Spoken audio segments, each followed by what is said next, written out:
Duket rrugë e gjatë përpara derisa të finalizohet autostrada Shkup-Blac në Maqedoninë e Veriut. Нема да кршимо коли. Нема да бушиш гуми, нема сообраќајки да има. Тоа е најбитно. Се безбедноста на патот, ако е добар патот, поголема е безбедност. Тоа е првата придобивка. Rruga të çon nga Shkupi drejt pikës kufitare Blac dhe Kosovës shtet i rëndësishëm tregtar për Maqedoninë e Veriut. Tani rruga e re ka një kursi në të dyja drejtimet plot me shtresa riparimi. Maqedonia e Veriut po punon që ta shndrojë këtë rrugë në autostradë për të lehtësuar lidhjet tregtare, infrastrukturore dhe shoqërore mes dy shteteve dhe popujve.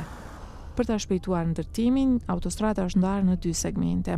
Njëri nga pika kufitare Blac deri te nyja Blac prej 2 kilometrash dhe tjetri prej 10 kilometrash nga nyja pranë aeroportit sportiv Stenkovec deri te fshati Blac.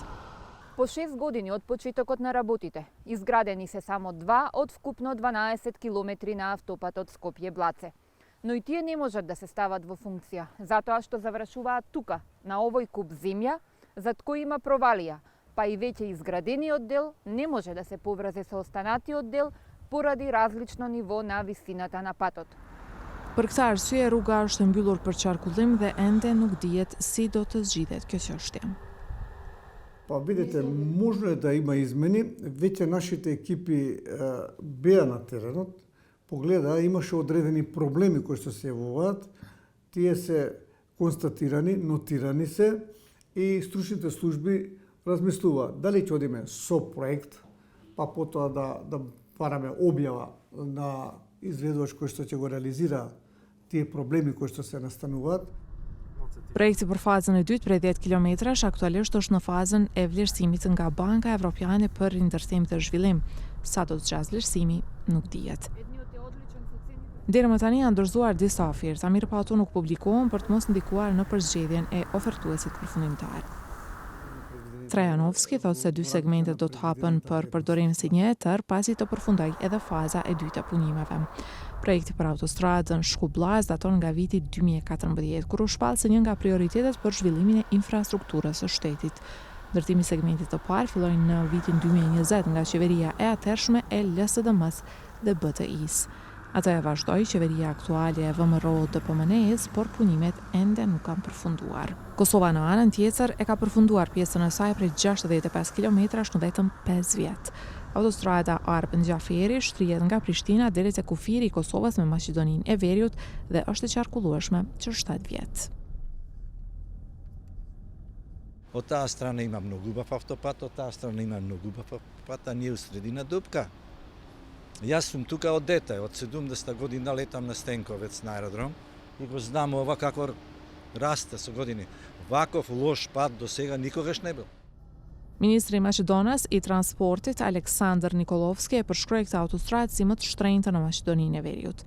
Ai akuzoi disa kompani të afërta me BTI-n, gjoja se ka mbledh aksidentalisht tokë nga individ privat përgjatë trasesë së autostradës Shkup-Blac dhe për këtë ai dorëzoi dokumente në prokurori, e cila pritet të zgjedhë një prokuror të ri publik.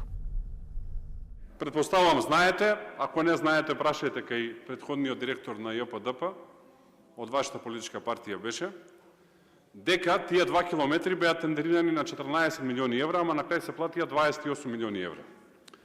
По нашиот закон за јавни набавки, значи тие се работени по македонскиот закон за јавни набавки, не врз основа на договори со било кои други финансиски институции, максимум можете да дојдете на анекс од 20%. Овде ќе отидено на анекс од 100%. Qytetarët që vozisën shpesh janë të vetëdijshëm për problemet rreth ndërtimit të autostradës Shkup-Blac, por kanë të shpresë që një ditë do të vozisin në një rrugë moderne. Јас мислим дека ќе биде изграден, меѓутоа изгледа имале проблеми со трасата, со проектна документација и веројатно тука треба да се види каде е условно речено промашена траса или промашени тие детали од самата изградба. Afatëri për ta ndërtuar autostradën nuk ka. Kur do të vazhdojnë punimet do të varet nga koha kur Bershi do ta përfundojë vlerësimin e tij.